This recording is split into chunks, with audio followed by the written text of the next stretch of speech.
Students, इस lecture में हम जो टॉपिक कवर करेंगे वो टॉपिक है लिमिटेड लायबिलिटी पार्टनरशिप। देखिए कि limited liability partnership has a combination of feature of both partnership and joint stock company. As the name suggest, partners have limited liability, which means that personal asset of the partners are not attached for paying off the debt of the LLP। ध्यान दीजिए ये concept क्या है limited liability partnership की। इसके पहले जब आपने पार्टनरशिप और पार्टनरशिप के फीचर्स हमने देखे थे तो एक चीज़ हमारे ख्याल में आई थी कि STC की तरह ही, सोल ट्रेडिंग कंसर्न की तरह ही, जो पार्टनरशिप फर्म में जितने भी पार्टनर्स होते हैं उनकी जो लाइबिलिटी होती है वो अनलिमिटेड होती है। और अनलिमिटेड भी लाइबिलिटी कैसी होती है? Joint as well as several. Joint और सेवरल की जो कंसेप्ट है, मैं आपको इससे पहले का लेक्चर है उस वीडियो लेक्चर में मैं आपको समझा चुका हूँ कि जॉइंट संयुक्त रूप से भी वो लोग जवाबदार है और अलग अलग तौर पर भी वो जवाबदार है। मतलब कैसे भी करके थर्ड पार्टी का पेमेंट आपको देना ही पड़ेगा।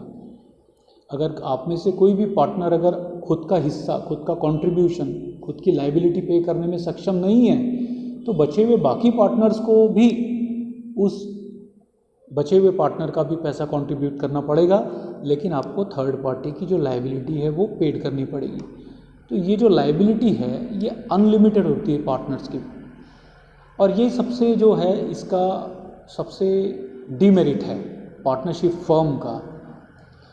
और कभी कभी ऐसा होता है कि जब फर्म की साइज़ बड़ी होती है तो एक पार्टनर का जो कृत्य है, एक पार्टनर की जो एक्शन है, उस एक्शन की वजह से अगर कोई रिस्पॉन्सिबिलिटी क्रिएट होती है या लाइबिलिटी क्रिएट होती है तो वो लाइबिलिटी केवल उस पार्टनर तक ही मर्यादित होनी चाहिए, न कि बाकी पार्टनर्स को उसके वजह से नुकसान हो। इसी बात को ध्यान में रखते हुए पार्टनर्स की जो पार्टनरशिप का जो अनलिमिटेड लाइबिलिटी का जो फीचर है उसको डिलीट करते हुए, उसको कम करते हुए, उसकी छटनी करते हुए एक नई संकल्पना, एक नई प्रकार की ऑर्गेनाइजेशन अस्तित्व में आई जिसको लिमिटेड लाइबिलिटी पार्टनर कहते हैं।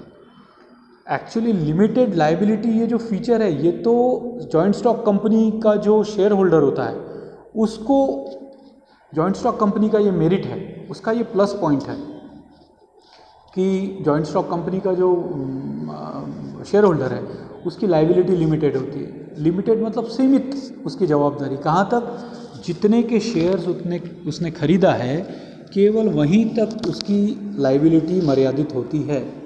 कंपनी को अगर कोई लॉस हो और जो कि एसेट से ज़्यादा हो वो लाइबिलिटी, तो किसी भी शेयर होल्डर को घर से पैसा लाने की ज़रूरत नहीं है, अपनी प्राइवेट प्रॉपर्टी से कंट्रीब्यूट करने की आवश्यकता नहीं है। जितने उसने कैपिटल कंट्रीब्यूट किया था केवल उसकी लाइबिलिटी वहीं तक है। तो ये जो गुण है ये तो जॉइंट स्टॉक कंपनी में ये गुण तो प्राप्त है जॉइंट स्टॉक कंपनी के शेयर होल्डर को, परंतु ये गुण हमने लिमिटेड लाइबिलिटी पार्टनर्स की जो फर्म है उसमें पार्टनर्स के साथ में ये गुण, ये वर्च्यू, ये क्वालिटी, ये एडवांटेज या ये मेरिट को हमने उसके साथ जोड़ दिया है, उसके साथ ऐड कर दिया है। तो लिमिटेड लाइबिलिटी पार्टनरशिप एक ऐसे प्रकार की लाइबिलिटी मतलब पार्टनरशिप फर्म है जिसमें पार्टनर्स की जो लाइबिलिटी होती है वो मर्यादित होती है, लिमिटेड होती है, केवल उसके द्वारा जो कैपिटल कंट्रीब्यूट की गई वहाँ तक। So as the name suggest, partner है limited liability, which means that personal asset of the partners are not attached for paying off the debt of the LLP। इस LLP के लिमिटेड लाइबिलिटी फर्म के जो dates हैं, कर्जे हैं, उसको पे ऑफ करने के लिए उसकी पर्सनल प्रॉपर्टी का इस्तेमाल नहीं किया जाता है, न उसको बाध्य किया जाता है कि तुझे घर से लाना पड़ेगा लेकिन पेमेंट करना ही पड़ेगा, पेमेंट करने में मदद करनी ही होगी, ऐसा नहीं। So nowadays it has become very popular form of business. All limited liability partners are governed by Limited Liability Partnership Act 2008। तो ये एक नया कायदा है लिमिटेड लाइबिलिटी पार्टनरशिप एक्ट 2008 जो इसके ऊपर लागू है, एप्लीकेबल है। तो अब इसके हम फीचर्स देखेंगे वन बाय वन। पहला फीचर है the limited liability partnership is a separate legal entity, that is the body corporate या body incorporate. The LLP and the partner are distinct from each other. Partner और जो firm खुद है वो एक दूसरे से अलग है. मतलब कोई भी पार्टनर आए या पार्टनरशिप फर्म को छोड़ के जाए, LLP के अस्तित्व पे कोई फ़र्क पड़ता नहीं. जैसे पार्टनर जो ओरिजिनल पार्टनरशिप फर्म में रेगुलर नेचर की, उसमें से अगर कोई पार्टनर छोड़ के जाए तो पार्टनरशिप फर्म डिसॉल्व होती है, उसका स्ट्रक्चरिंग, उसका कंस्ट्रक्शन रिकंस्ट्रक्शन होता है, चेंज होती है. लेकिन यहाँ पे LLP पे उसका कोई फ़र्क पड़ता नहीं. LLP का अपना जो अस्तित्व है, एग्जिस्टेंस है, वो पार्टनर्स के मुकाबले, पार्टनर्स के कंपैरिजन में अलग है. उसके बाद नंबर ऑफ पार्टनर्स इसमें कितने हो सकते हैं, तो मिनिमम 2 होने चाहिए और मैक्सिमम की सीमा नहीं है, अनलिमिटेड है. जबकि आपने देखा था कि रेगुलर पार्टनरशिप में मैक्सिमम संख्या जो होती है पार्टनर्स की वो 50 होती है. Then point number 3, no requirement of minimum capital contribution. हर पार्टनर को कैपिटल कंट्रीब्यूशन करना ही होगा, ये आवश्यक नहीं है. पॉइंट नंबर जो 4 है, it is simple to form and easy to operate. इसका ऑपरेशन या फॉर्मेशन कोई कॉम्प्लिकेटेड नहीं है, इजी है. Then point number 5, that is the liability of each partner is limited to his share as return in the agreement. हर partner की जो liability है वो उसके साथ में किए गए एग्रीमेंट के हिसाब से जितनी उसकी डिसाइड की गई है उतनी ही उसकी लायबिलिटी होगी, उससे ज़्यादा उसकी लायबिलिटी नहीं होगी. और it has a low cost of formation. जब लिमिटेड लायबिलिटी पार्टनरशिप का फॉर्मेशन किया जाता है तो उस पर बहुत ज़्यादा खर्चा नहीं होता है. कि जो एक्सपेंसेस मान लीजिए जॉइंट स्टॉक कंपनी के फॉर्मेशन पे काफ़ी फॉर्मेलिटीज़ होती है, काफ़ी डॉक्यूमेंटेशन होता है, तो उतना कॉम्प्लिकेटेड इसका फॉर्मेशन नहीं है और उस पर कंपनी के मुकाबले खर्चा भी जो है वो कम आता है. कंपनी जितना एक्सपेंसेस इसके फॉर्मेशन पे नहीं आता है. सो लो कॉस्ट ऑफ फॉर्मेशन है.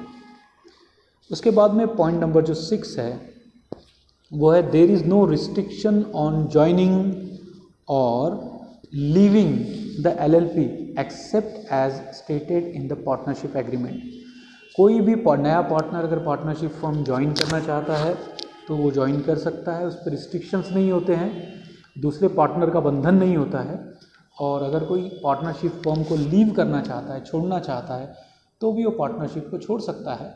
बस उसके साथ में इस बात का ध्यान रखना पड़ता है कि उसके साथ जो एग्रीमेंट हुआ है वो एग्रीमेंट में क्या लिखा है, किन शर्तों को उन एग्रीमेंट में समाविष्ट किया गया है, उसके हिसाब से डिसाइड होगा कि वो किन शर्तों पे आ सकता है और किन शर्तों पे LLP को जो है वो लीव कर सकता है, छोड़ सकता है. उसके बाद में point number 8, double taxation is avoided.